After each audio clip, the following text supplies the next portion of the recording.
FBR के लिए 2 अरब 21 करोड़ मालियत की 189 गाड़ियां खरीदने पर तहफुजात का इजहार किया प्लानिंग कमीशन ने। 179 ये 2 अरब 21 करोड़ मालियत की गाड़ियां जो एफबीआर ने खरीदनी थी, इसके ऊपर भी इन्होंने तहफुज। आप दीगर के जो मामलात हैं, दीगर के जो कारोबार हैं, उसके ऊपर छापे मारते हैं, वहाँ इसका भी लिहाज कीजिए। ये 2 अरब 21 करोड़ रुपये कहाँ से आना है? ये भी अवाम के टैक्स से आना है। टैक्स नेट में ज़रूर लाएं, लेकिन इस तरह से नहीं। डॉक्टर सलमान शाह साहब, ये ताजरों की बात तो आप सुन रहे हैं, you had been there at the helm of the fair.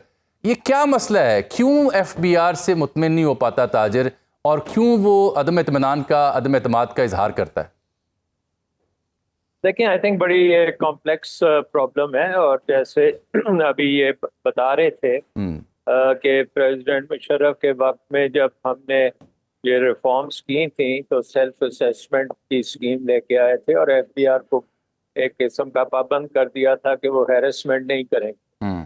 लेकिन हैरेसमेंट जो है वो इनबिल्ट है एफबीआर से। जब भी आप उस इनबिल्ट है, अनलीश करते हैं तो वो तमाम बिजनेस कम्युनिटी बल्कि तमाम टैक्स पेयर्स के ऊपर वो खासी हैरेसमेंट करते हैं, क्योंकि वही उनका तरीकेकार है। असल में बात ये है कि आपने जो अभी पहले बात की वर्ल्ड बैंक की रिपोर्ट की जी, वो बड़ी इंपॉर्टेंट रिपोर्ट है। वो जिसने ये कहा है कि हमारी सारी पॉलिसीज फेल हो गई। वो कहते हैं इकोनॉमिक मॉडल ठीक नहीं है कि हमारी सारी पॉलिसीज टैक्स के इर्द गिर्द घूमती रही हैं। हमारी कोई पॉलिसी जो है वो इन्वेस्टमेंट के इर्द गिर्द नहीं आई। हमने इन्वेस्टमेंट को इनकरेज नहीं किया। हमने ब्यूरोक्रेसी को बड़े से बड़ा करते गए, उसका पेट पालते गए। वो जितनी बड़ी होती गई उतने ज्यादा हम टैक्सेस कलेक्ट करते रहे। और हमने ये नहीं देखा कि इकोनॉमी में कोई इन्वेस्ट नहीं कर रहा, इकोनॉमिक ग्रोथ नहीं हो रही, जॉब्स नहीं बन रही, और लोग जो हैं उनको अनएम्प्लॉयमेंट पीक पे 22-23% की अनएम्प्लॉयमेंट हो गई है।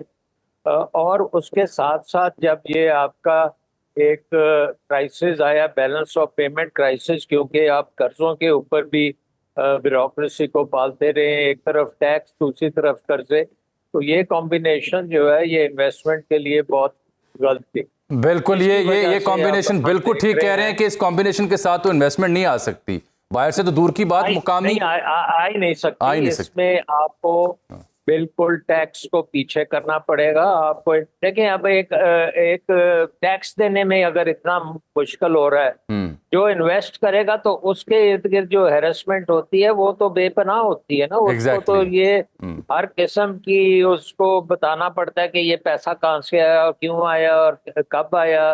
आपने बीवी का